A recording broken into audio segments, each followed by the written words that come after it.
Bende Mataram. Cerita oleh H. Praktikto. Audiobook oleh Novel Silat. Bab 6. Hai Pendeta Edan, katanya, belum tentu kami berdua yang kau tuduh menjadi biang telah diterbunuhnya sahabatmu, kalah bertempur melawan tampangmu. Tapi dalam hal berbicara kamu menang. Nah, bicaralah. Kami berdua akan tunduk pada keputusanmu. Ih, pemuda ini berwatak kesatria, kata Hajar Karangpandan dalam hatinya. Kukira dia benar-benar tidak menurunkan tangan jahat kepada sahabat-sahabatku. Baiklah, aku bicara perlahan-lahan. Siapa tahu, ia bisa kuajak serta membalas budi pada kedua sahabatku itu. Berpikir demikian, ia lantas berkata, kamu berdua kuanggap mempunyai mulut laki-laki. Kau tahu bukan, harga mulut laki-laki senilai 1000 nyawa manusia. Nah, sekarang aku mau berbicara. Tapi aku minta 3 syarat. Sebutkan, kata Wirapati dan Jaga Saradenta berbareng. Syarat pertama, kalian harus menjawab pertanyaanku dengan sebenar-benarnya. Syarat kedua, kalian harus patuh dan menaati tiap-tiap keputusanku. Syarat ketiga, kalian tidak boleh mengingkari janji. Sanksinya kalian akan digerumuti setan sampai 7 turunan. Dan di alam baka, kalian akan diuber-uber sampai terbirit-birit sepanjang zaman. Nah, bagaimana? Mendengar ujar Hajar Karangpandan, mereka berdua mendongkol campur geli hati. Tetapi mereka terpaksa mengangguk. Bagus. Sekarang syarat pertama. Dengarkan, aku bicara, Hajar Karangpandan mulai. Hai, kau anak muda, tahukah kamu bagaimana peristiwa ini mula-mula terjadi? Wirapati menggelengkan kepala sambil menjawab, aku hanya mendengar mereka saling memperebutkan 2 buah pusaka. Kebetulan aku menguntit perjalanan orang-orang Banyumas yang menyamar sebagai rombongan penari. Kulihat pula, mereka bertempur dengan seorang pemuda sebelum sampai ke tempat tujuan. Siapa pemuda itu? Hanya setan yang tahu. Dialah yang membunuh salah seorang sahabatmu dengan senjata rahasia sewaktu berada dalam rumah. Kukira, mayat sahabatmu itu hangus terbakar oleh api yang dinyalakan oleh orang-orang Banyumas. Pemuda itulah yang membawa lari anak istri salah seorang sahabatmu. Kemana dia melarikan mereka? Tanyalah pula kepada setan dan iblis. Mendengar jawaban Wirapati, melonjaklah amarah Hajar Karangpandan. Hatinya bergolak. Dia ayunkan tinjunya ke udara.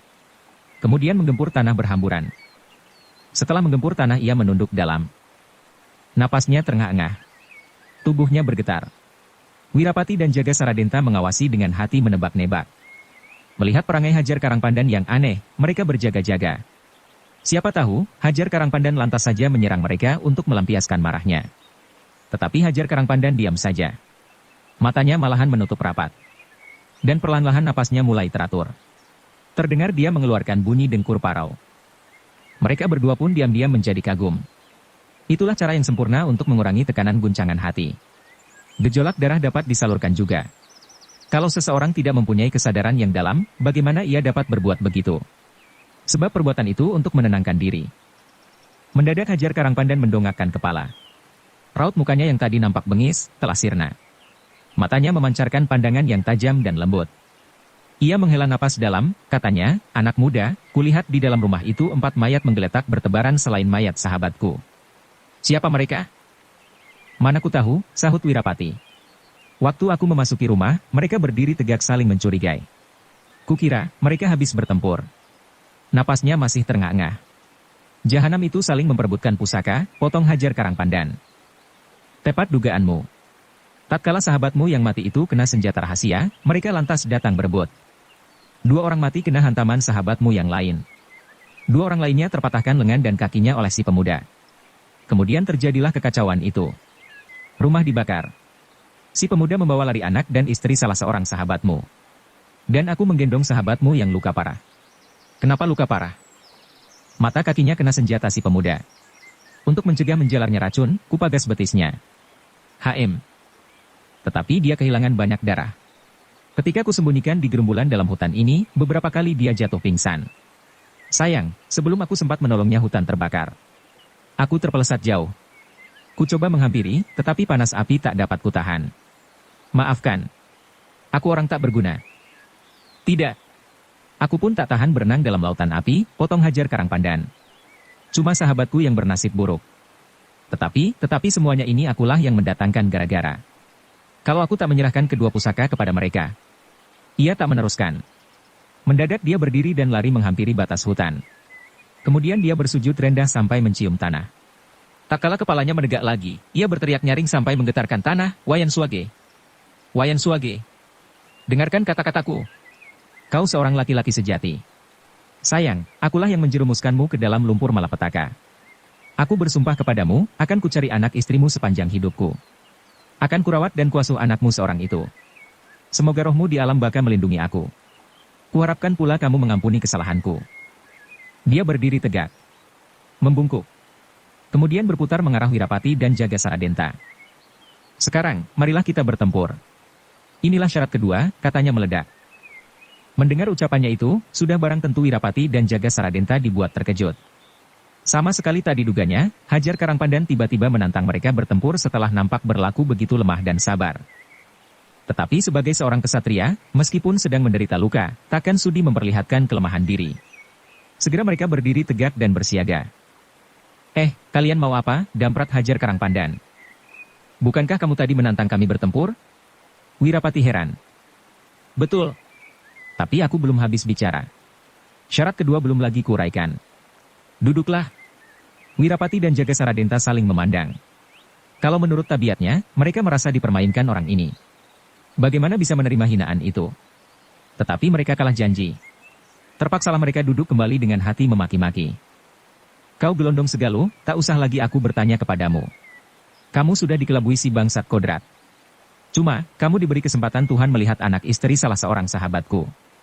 Siapa yang dilarikan si kodrat dan siapa pula yang dilarikan si pemuda jempolan itu, aku pun tak tahu. Tapi kita bertiga pernah mendengar atau melihat mereka yang kena malapetaka, maka kita pun tak dapat membuta tuli. Kebajikan seorang kesatria semenjak dulu cuma satu. Yakni, ingin bekerja sekali berarti kemudian mati. Kau setuju tidak kata-kataku yang belakangan ini? Bicaralah. Jangan kau berlagak seperti guru, bentak Jaga Saradenta. Tapi kalian harus menerima keputusan setiap kata-kataku. Itulah celakanya. Hajar Karangpandan kemudian tertawa senang. Sekarang, aku menantang kalian berdua berkelahi sampai mampus. Bagus, potong Jaga Saradenta dan Wirapati berbareng. Nanti dulu, dengarkan, teriak Hajar Karangpandan. Aku belum habis bicara. Perkelahian sampai mati itu harus dilakukan dalam jangka panjang. Apa kita berkelahi mengadu racun? Wirapati tak sabar. Racun cuma bisa bertahan paling lama 2 bulan, jawab Hajar Karangpandan. Sebaliknya aku menghendaki masa lebih lama lagi. Yakni, selama 12 tahun. Gila, jerit Jaga Saradenta sambil membanting tangan. Aku sudah berumur 70-an tahun. Belum pernah ku dengar orang berkelahi sampai mati dalam waktu 12 tahun. Barangkali cuma dongeng belaka. Cerita Baratayuda dalam wayang Purwa pun cuma 18 hari. Ini syarat edan. Syarat gendeng. Syarat gila. Kalau begitu kalian ini kesatria-kesatria kosong melompong. Hajar Karangpandan membakar hati. Tak sudi lagi aku bicara. Dibakar demikian, Jaga Saradenta lantas saja meledak. Bangsat! Kau tak usah memancing kemarahanku. Cepat katakan, apa maumu? Bagus, puji Hajar Karangpandan. Kita ini bangsa kesatria sejati, bukan kesatria kampungan. Kalau kita bertaruh, masakan bertaruh gampang-gampangan seperti anak-anak kampung. Sekali kita ingin mendaki gunung, pilihlah gunung yang tertinggi di dunia. Sekiranya kita terpeleset mampus ke dalam jurang, nama kita sedikit bisa diagungkan orang-orang. Hai, apa pendapatmu anak muda? Wirapati yang semenjak tadi diam, kaget mendapat pertanyaan itu. Sebagai anak muda, memang ia tertarik dengan omongan Hajar Karangpandan yang penuh teka-teki. Hatinya sedang menduga-duga tentang perkelahian sampai mati dalam jangka 12 tahun. Karena pertanyaan mendadak itu, ia mengangguk kosong. Inilah calon kesatria jempolan, kata Hajar Karangpandan sungguh-sungguh. Sekarang dengarkan baik-baik. Telinga harus kalian lebarkan benar. Jangan sampai kalian kehilangan tiap patah kata. Kalian akan rugi sendiri. Karena kata-kataku ini kelak akan menentukan di kemudian hari. Monyet, cepatlah, potong Jaga Saradenta tak sabar. Ia terbatuk-batuk kecil dan menyemburkan segumpal darah. Hajar Karangpandan merenungi, kemudian katanya, kita sudah berjanji akan bertempur sampai mati dalam jangka 12 tahun. Adapun corak pertempuran itu begini. Kita mengadu kepandaian sejati. Yang kumaksudkan kepandaian sejati, bukan mengadu tinju dan tendangan. Bahkan bergerak sedikit pun tabu. Mengadu tinju dan tendangan, mengadu kekebalan kulit dan senjata tajam itu perbuatan gampang. Kalau hanya begitu semua orang yang berilmu sekarang ini pasti bisa melakukannya. Lantas, Jaga Saradenta dan Wirapati ternganga-nganga. Kita bertiga ini, setidak-tidaknya termasuk manusia-manusia yang bisa malang melintang di seluruh jagat tanpa halangan dan rintangan. Marilah kita mencukil sejarah yang lain daripada anak-anak yang bakal dilahirkan. Kau bilang, kita bakal bertempur sampai mati, apa maksudmu, potong Jaga Saradenta? Untuk mengambil keputusan, siapa di antara kita yang menang? Tapi kau bilang, kita tak boleh menggunakan tangan, kaki, kekebalan kulit dan senjata. Lantas apa yang kau mau? Wirapati menyahut. Hajar Karangpandan membusungkan dada. Dengan bersikap agung ia menjawab, aku akan melawan kalian berdua. Dalam jangka 12 tahun, kita akan memutuskan siapakah yang menang. Tetapi kecuali mengadu kepandaian, kita mengadu pula kesabaran dan akal budi. Wirapati yang tadi bersikap tenang, mendadak kehilangan kesabaran. Lantas saja mendamprat. Apa kita mengadu mulut? Atau mengadu betah-betahan bertapa? Atau mengadu membuat jimat-jimat sakti? Atau mengadu membuat obat dan racun untuk dapat menghidupkan kedua sahabatmu itu? Baiklah, aku menyerah. Bukan. Bukan, sahut Hajar Karangpandan seraya tertawa riuh. Lantas, sambung Jaga Saradenta. Apa kau ingin kita mengadu mencuri ayam, mencopet atau menculik perempuan? Bukan. Bukan, tertawa Hajar Karangpandan kian meriuh. Cepat katakan. Jangan berputar tak keruan juntrungannya, bentak Jaga Saradenta mendongkol. Baiklah kukatakan, akhirnya Hajar Karangpandan berkata perlahan. Kalau kita berputar kembali mengapa kita sampai berkelahi ini adalah semata-mata urusan berbuat suatu kebajikan kepada dua orang sahabatku. Kalian tahu, anak istri yang dibawa lari kodrat itu kukira anak istri Made Tantre. Sebab mereka berdua dilarikan setelah gerombolan bangsat Banyumas menyerbu rumah. Bukankah begitu, anak muda? Wirapati mengingat-ingat. Si pemuda jempolan itu menyambar seorang perempuan yang berdiri memipit dinding. Sedangkan istri sahabatmu yang mati, kulihat jatuh pingsan di sampingnya. Akulah yang mendorongnya agak menjauh, tatkala hendak memeluk mayat suaminya. Tepat dugaanku, Hajar Karangpandan berlega hati. Kalian berdua sudah pernah melihat juga. Dan siapa yang membawanya lari, telah diketahui pula oleh Gelondong Jaga Saradenta. Betul. Kemenakanku yang membawanya lari, kata Jaga Saradenta. Tetapi kalau kau bilang aku kenal betul raut mukanya, masih kurang tepat. Aku hanya melihat dia selintas saja. Tetapi sekutumu anak muda ini, cukup lama mengenal raut mukanya. Jadi kuanggap kalian berdua sudah mengenal baik-baik. Sebaliknya meskipun aku baru mengenal muka istri Wayan Swage selintasan pula, kuanggap diriku telah mengenal baik-baik juga. Nah, kita berlaku adil. Kalian harus tahu, kalau aku bersahabat dengan mereka berdua baru berlangsung kemarin sore dalam waktu beberapa jam saja. Wirapati dan Jaga Saradenta saling memandang. Sama sekali mereka berdua tak menduga, persahabatan Hajar Karangpandan itu baru berjalan seperempat hari. Melihat dan menyaksikan sepak terjangnya, mereka lantas saja menghargai keluhuran budinya. Sekarang, mana bisa mereka mengalah dalam soal keluhuran budi? Maka dengan diam-diam, mereka sudah mulai mengadu panggilan keluhuran budi. Tentang nasib anak istri Wayan Swage. Serahkan kepadaku. Aku akan mencarinya sampai ketemu, biar pemuda itu bersembunyi di ujung langit. Itulah dasar syarat kedua. Jadi kita berdua kau suruh mencari anak istri Made Tantre sebagai syarat pertaruhan? Siapa yang lebih dulu berhasil, dia yang menang. Begitulah maksudmu. Baru separuh menang, ujar Hajar Karangpandan dengan tersenyum. Sebab kalau hanya bertaruh macam begitu, adalah pekerjaan yang mudah. Tetapi yang separuh lagi, itulah baru bernapas pertaruhan sejati. Apa itu? Jaga Saradenta dan Wirapati berseru berbareng. Itulah syarat ketiga. Dengarkan kujelaskan. Seperti kalian ketahui, Wayan Swage dan Made Tantre masing-masing mempunyai seorang anak laki-laki. Anak mereka masing-masing dibawa lari kedua bangsat itu yang mempunyai arah bertentangan. Aku akan mendidik dan mengajar anak Wayan Swage yang dilarikan oleh si pemuda jempolan. Dan kalian berdua mendidik dan mengajar anak Made Tantre. Nah, bagaimana? Jaga Saradenta dan Wirapati ternganga keheranan. Mereka belum dapat menangkap maksud Hajar Karangpandan. Maka mereka berdua membungkam mulut. Kita menunggu waktu sampai 12 tahun lagi, kata Hajar Karangpandan meneruskan. Anak mereka kini sudah berumur kurang lebih 7 tahun. Jadi dalam masa 12 tahun lagi, mereka sudah berumur 19 tahun. Cukuplah sudah kita golongkan orang-orang dewasa. Mereka berdua kemudian kita ajak kemari. Ke tempat ini. Kita mengundang pula orang-orang gagah pada zaman ini sebagai saksi. Kemudian mereka berdua kita adu. Di saat itulah kita bisa mengambil keputusan, siapa di antara mereka berdua yang menang. Kalah dan menangnya masing-masing samalah juga kalah dan menangnya kita bertiga. Mengapa bukan kita yang bertempur, dengus Wirapati. Kalau kita bertempur, jumlah kita berlebih seorang. Seumpama kalian berdua memenangkan aku, itu pun bukan suatu kemenangan terhormat. Sebab jumlah kalian lebih banyak. Sebaliknya kalau aku memenangkan kalian, juga bukan suatu kemenangan yang mentereng. Sebab setelah 12 tahun Gelondong Jaga Saradenta sudah jadi orang pikun. Sedangkan si anak muda, sudah sewajarnya aku menang karena umurku jauh lebih tua dan berpengalaman. Kau bilang sampai mampus, apa maksudmu? Kalau kalian tidak sungguh-sungguh mendidik dan mengajar anak Made Tantre, maka orang-orang gagah di kolong langit ini akan kusuruh mencincang kalian berdua sampai mampus. Mayat-mayatmu akan kulemparkan ke kali itu. Nama kalian kusuruh menyoraki dan menghapuskan dari ingatan setiap orang. Nah, jadi setan pun kalian tak punya tempat. Wirapati tercengang-cengang, sedang Jaga Saradenta tertawa cekakakan karena geli dan mendongkol. Tapi mereka sudah berjanji akan patuh dan menaati setiap kata-kata Hajar Karangpandan yang sudah diputuskan. Maka mereka tak berdaya sedikit pun untuk meringankan atau mengurangi. Kurang ajar. Kau licin seperti belut, maki Jaga Saradenta kemudian. Kau cuma melepaskan beberapa patah kata-kata ugal-ugalan dan kau memaksa kami berdua memeras keringat selama 12 tahun. Ini gila. Wajah Hajar Karangpandan berubah. Memang ia bisa merasakan kebenaran ujar Gelondong Jaga Saradenta. Tetapi ia harus mengatasi kesan itu demi menebus dosa kepada kedua sahabatnya. Maka ia tertawa panjang dengan pandang menghina. Mengapa kamu tertawa? Mana yang lucu, Damprat Jaga Saradenta?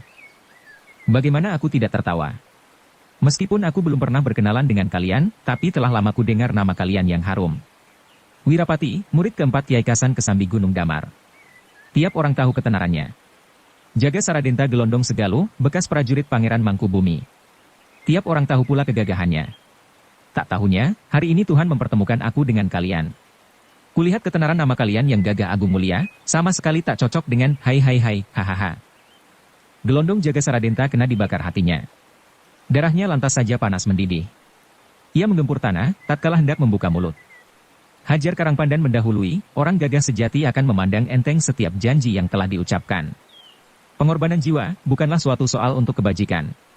Gajah Mada, Narasuma, Sawung Galing, Munding Sari, Jaya Prafta, Trunajaya, Untung Suropati, Hasanuddin, mereka semua adalah orang-orang gagah yang bersedia mengorbankan nyawa untuk suatu kebajikan. Mengapa kita yang hidup di atas bumi tempat mereka hidup tidak menerima warisan sedikit pun juga? Ini mengherankan. Barangkali karena hati kita ini sekerdil katak bangkotan. Wajah Jaga Saradenta menjadi pucat. Begitu juga Wirapati. Tubuhnya menggigil seperti menahan arus air. Sejurus kemudian mereka menundukkan kepala. Kau benar. Memang aku bangsa kerdil. Baiklah ku coba kebajikan ini. Kalau di kemudian hari aku menang bertaruh, itulah nasib baik.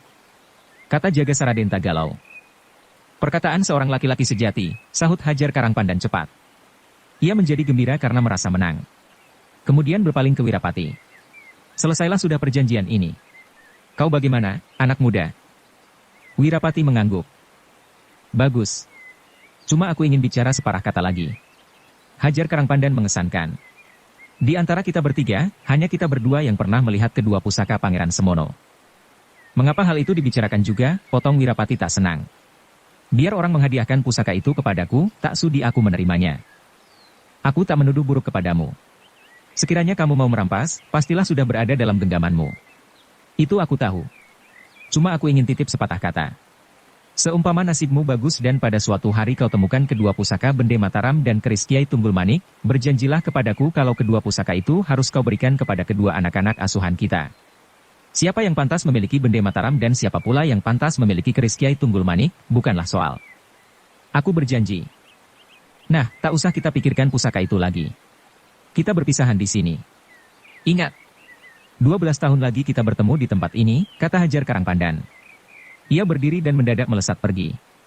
Ayo kita pergi, ajak Gelondong Jaga Saradenta. Lebih cepat kita cari, lebih baik. Biarlah ku susul dia seorang diri, sahut Wirapati. Jangan. Kau belum mengenal jalan ke barat. Lagi pula, kau tak punya bekal cukup. Mari singgah ke Segaluh. Setelah kuserahkan kekuasaan pemerintahan dusun kepada wakilku, kita berangkat bersama-sama. Mati hidup kita mulai sekarang ada di tangan kita berdua. Mereka berangkat ke barat. Jaga Saradenta tidak berani berlari karena luka dalamnya masih perlu perawatan beberapa hari lamanya. Sedang Wirapati melangkahkan kaki dengan setengah hati. Teringatlah dia kepada saudara-saudara seperguruannya. Bulan depan mereka akan menerima ajaran ilmu Majangga Seta. Dapatkah dia ikut serta? Memikirkan hal itu, hatinya lemas. Tetapi apabila dia dapat menyelesaikan masa mencari anak istri Made Tantre barang seminggu, rasanya masih belum ketinggalan. Semangatnya muncul kembali. Ingin ia lari secepat-cepatnya, kalau tak ingat luka Jaga Saradenta. Kodrat waktu itu telah meninggalkan desa Segaluh. Tatkala Jaga Saradenta ikut bertempur, ia merasa mendapatkan kesempatan. Ia bersyukur kepada Tuhan atas kemurahannya. Segera terbanglah dia menuju desa Segaluh. Sepanjang jalan dia berpikir, kemanakah aku mau lari? Kembali ke Banyumas, tidaklah mungkin. Sang Dewa Resi mana bisa mengampuni aku, kecuali kalau aku membawa pusaka. Ia sangat sedih. Ia kutuk hajar Karangpandan sampai 7 turunan. Ia maki si pemuda Wirapati yang menolong melarikan Wayan Suwage. Ia kutuk pula pamannya, yang hampir membuatnya susah. Mendadak timbullah pikirannya, baiklah aku lari ke Jakarta. Di sana aku akan menggabungkan diri kepada company. Rukmini biarlah kubawa ke Jakarta untuk oleh-oleh. Pastilah serdadu-serdadu Belanda akan berterima kasih kepadaku. Siapa tahu, aku lantas diberi pangkat sebagai upah jasa. Mendapat pikiran demikian, tegarlah hatinya. Larinya kian dipercepat. Sebentar saja sampailah dia ke rumah pamannya. Rukmini dan Sangaji masih terkunci rapat dalam bilik. Ia bersyukur setinggi langit. Kemudian dengan dalih mengantarkan Rukmini pulang ke kampung halamannya, ia diizinkan bibinya meneruskan perjalanan. Kemana pamanmu? Dia lagi melayani si pendeta cabul. Sebentar lagi juga pulang, katanya. Dia terus menuju ke barat. Sangaji digendongnya sebagai umpan Rukmini. Di dusun Kota Waringin ia mengambil jalan air. Dibelinya sebuah rakit dan terus menuju ke utara. Tiba di dusun Wonosari ia memaksa seorang penambang menukar rakit. Mula-mula penambang rakit menolak. Tetapi dengan diancam belati, terpaksa dia menyerah. Pada senja hari sampailah dia di persimpangan Kali Klawen. Legalah hatinya, karena yakin pamannya tidak mengejarnya lagi. Tetapi ia salah duga. Setelah Jaga Saradenta menyerahkan kekuasaan pemerintahan kepada wakilnya, segera dia berangkat. Ia berpesan kepada istrinya agar jangan mengharap-harap kedatangannya sebelum membekuk si Kodrat. Mula-mula mereka berdua melalui jalan besar. Sampai di Kota Waringin, mereka mulai ragu. Kebetulan sekali mereka mendengar kabar tentang seseorang yang membeli rakit. Peristiwa itu jarang terjadi. Segera mereka menduga-duga. Maka diputuskan hendak meneruskan perjalanan melintasi air. Sepanjang jalan mereka berunding dan menduga-duga kemana arah perginya si Kodrat. Sampai di Wonosari jejak Kodrat kian nyata. Pemilik rakit yang diancam Kodrat menjual berita kepada seluruh penduduk. Ramailah orang membicarakan. Jaga Saradenta dengan mudah mendapatkan keterangan. Cepat-cepat dikayunya rakit ke barat. Waktu itu senja hari mulai tiba. Jarak mereka sebenarnya sudah sangat dekat dengan Kodrat. Kira-kira lewat petang hari, mereka semua akan bertemu. Mendadak Kodrat mempunyai pikiran lain. Rakitnya ditepikan, kemudian dibakarnya, setelah itu ia membawa Rukmini berjalan lewat daratan, mengarah ke barat daya. Melintasi desa-desa dan pegunungan. Rukmini merasa sangat lelah. Lelah semuanya. Baik tenaga maupun hatinya. Ia mengajak berhenti. Kodrat terpaksa menuruti, meskipun hatinya uring-uringan. Syukur, meskipun kasar dia bukan pemuda bangor. Angan-angannya hanya merindukan derajat dan pangkat tinggi. Itulah sebabnya, tak pernah terlintas dalam pikirannya hendak mengganggu Rukmini. Mereka menginap di sebuah gubuk. Pada fajar hari perjalanan dilanjutkan. Kali ini lewat air untuk menghemat tenaga. Pada petang hari meneruskan perjalanan lewat darat. Demikianlah terus-menerus dilakukan sampai hampir 2 minggu lamanya. Akhirnya sampailah mereka di kota Cirebon. Mereka menginap di sebuah penginapan. Hati Kodrat mulai tak tenteram. Ia berpikir untuk mencari tempat tinggal. Sebab bekal perjalanan mulai tipis. Lagi pula berkelana tanpa berhenti, rasanya kurang menyenangkan. Rukmini atau si bocah bisa terserang sakit. Kalau sampai begitu, akan gagallah rencananya. Hari itu selagi dia berada di dalam kamar penginapan, mendadak didengarnya suara pamannya yang tengah berbicara dengan pemilik penginapan. Dia lagi mencari keterangan tenang dirinya. Ia kaget bukan kepalang. Segera ia mengintip. Di samping pamannya berdiri seorang pemuda berperawakan gagah tetapi mukanya agak kusut. Itulah Wirapati yang dulu bertempur dengan Hajar Karangpandan. Melihat mereka berdua, hatinya ciut. Cepat-cepat ia mengajak Rukmini meninggalkan penginapan. Rukmini menolak karena merasa kejatuhan bintang penolong. Dia hendak menjerit. Mendadak Kodrat menubruk Sangaji dan mengancamkan belatinya. Terpaksalah ia mengurungkan niatnya dan mau tak mau mengikuti Kodrat meninggalkan penginapan lewat pintu belakang. Sepanjang jalan Kodrat memaki-maki dan memukuli Rukmini yang dapat membahayakan nyawanya. Ia mengancam akan membunuhnya bila laku itu diulangi sekali lagi. Tetapi Rukmini tak mengenal takut. Hatinya sudah terlalu pepat. Lagi pula semenjak suaminya meninggal, hatinya sudah menjadi kosong.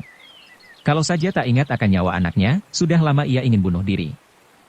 Demikianlah, pada suatu hari dia diajak menginap di sebuah losmen. Rukmini sengaja mengusut-usutkan rambutnya agar menarik perhatian orang. Kodrat dongkol bukan main. Ia menghunus belatinya dan benar-benar ingin menikamnya mati. Rukmini lantas saja berdoa dalam hati memanggil suaminya, "Kuserahkan keselamatan anakmu kepadamu. Lindungilah dia. Aku akan mati bersama jahanam itu." Setelah berdoa, ia menubruk maju. Kodrat terkejut bukan main. Sama sekali tak diduganya, kalau Rukmini akan berlaku demikian. Karena terkejut, belatinya sampai jatuh ke tanah. Mereka lantas saja berebutan mencapai belati. Tetapi Rukmini seorang perempuan. Selain kalah tangkas, kalah tenaga pula. Sang Haji pun waktu itu merisaukan hatinya. Dia menangis ketakutan. Lemah lunglelah sekujur badannya. Ia membiarkan Kodrat mencapai belatinya. Dadanya kemudian dihadapkan. Tetapi Kodrat tidak menikamnya. "Janganlah kau menggoda hatiku, Rukmini. Aku berjanji takkan bersikap kasar lagi kepadamu. Tetapi janganlah kamu mencelakakan aku," kata Kodrat melunak. Kodrat kemudian membawa Sang Haji pergi meninggalkan losmen. Rukmini terpaksa mengikuti demi anaknya. Kini, perjalanan tidak lewat darat lagi. Untuk mengurangi gangguan Rukmini, Kodrat membeli sebuah perahu. Ia bermaksud meneruskan perjalanan lewat laut. Seorang nelayan yang lagi menjala di pinggir laut diajaknya serta. "Bantulah aku mengayuh perahu ini sampai pantai Jakarta. Sesampainya di Jakarta, perahuku berikan kepadamu," bujuk Kodrat. Sudah barang tentu si nelayan itu gembira. Kebetulan pula, ia seorang nelayan yang lagi rudin. Perahu ikannya digulung gelombang pada beberapa bulan yang lalu. Sekarang datanglah suatu rejeki tak terduga. Bagaimana ia dapat membiarkan kesempatan bagus ini berlalu begitu saja? Demikianlah, setelah berlayar selama 1 minggu, sampailah mereka di Jakarta. Kodrat amat gembira. Begitu kakinya menginjak pantai, ia berloncat-loncatan dan menandak-nandak. Rasanya, ia seperti dilahirkan kembali ke dunia. Di Jakarta Kodrat segera mencari sebuah pondokan. Di pondokan itu ia beristirahat selama 3 hari 3 malam untuk melemaskan otot-ototnya dan ketegangan hatinya. Ketika telah merasa sehat kembali, ia mencari hubungan ke tangsi-tangsi kompeni Belanda. Kebetulan waktu itu, kompeni Belanda sedang membutuhkan tenaga tentara Bumiputra. Kodrat diterima lamarannya sebagai serdadu, ia mendapat gaji lumayan jumlahnya. Bahkan, ia mendapat sebuah kamar pula. Segera pulanglah dia ke pondokan dengan membawa warta gembira. Tetapi sesampainya di pondokan, Rukmini dan Sang Haji tidak ada. Ditanyakan mereka kepada tetangga sebelah menyebelah. Tetapi tetangganya tidak ada yang dapat memberi keterangan. Maklumlah, Rukmini seorang pendatang baru. Kodrat jadi uring-uringan. Ingin dia mencarinya sampai ketemu. Tetapi ia sayang kepada pekerjaannya yang baru. Baiklah aku bersabar dulu, pikirnya. Dia seorang perempuan lagi membawa anak pula. Pastilah tidak dapat meninggalkan kota asing ini. Perlahan-lahan ku cari, pasti ketemu. Seminggu 2 minggu, ia berusaha mencari setiap kali habis dinas. Namun usahanya sia-sia. Akhirnya ia mendongkol dan penuh dendam. Ia berjanji dalam hati, hendak membunuh mereka berdua. Hari terus merangkak-rangkak tiada henti. Bulan Agustus 1792 telah tiba. Dunia dalam keadaan terguncang. Di Eropa timbul masalah-masalah persengketaan. Di negeri Belanda pun tak terkecuali. Negeri-negeri jajahan menjadi suatu ajang pembicaraan ramai. Perebutan-perebutan kekuasaan antara pemilik-pemilik modal dan para pangeran kian menjadi sengit. Kedudukan VOC di Jakarta mulai pula berbicara. Kegelisahan-kegelisahan terjadi. Pemimpin-pemimpin militer kini menunjukkan giginya kepada para pengusaha.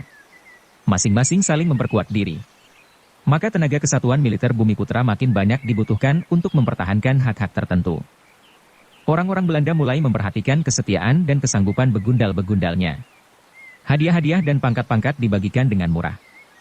Kodrat yang menyerahkan seluruh hidupnya kepada pekerjaannya sudah semenjak lama berusaha memperoleh perhatian layak. Tidaklah mengherankan, kalau dalam masa 3 bulan saja ia kejatuhan bintang cemerlang. Pangkatnya naik menjadi kopral dan ia dipindahkan di bagian pasukan berkuda. Selain itu ia dipilih pula sebagai pengawal pribadi Mayor Nieuwenhuis. Mayor Nieuwenhuis seringkali keluar daerah. Ia selalu diajak serta.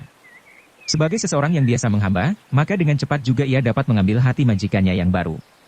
Ia dijanjikan pangkat sersan apabila dapat bekerja dengan baik pada masa 3 bulan lagi.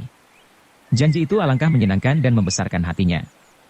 Pada suatu hari, Mayor Nieuwenhuis mengirimkan VOC ke Cirebon dengan tugas mengawasi keluarga Sultan Kanoman. Ada berita, kalau rakyat Cirebon dengan diam-diam menyusun suatu pemberontakan.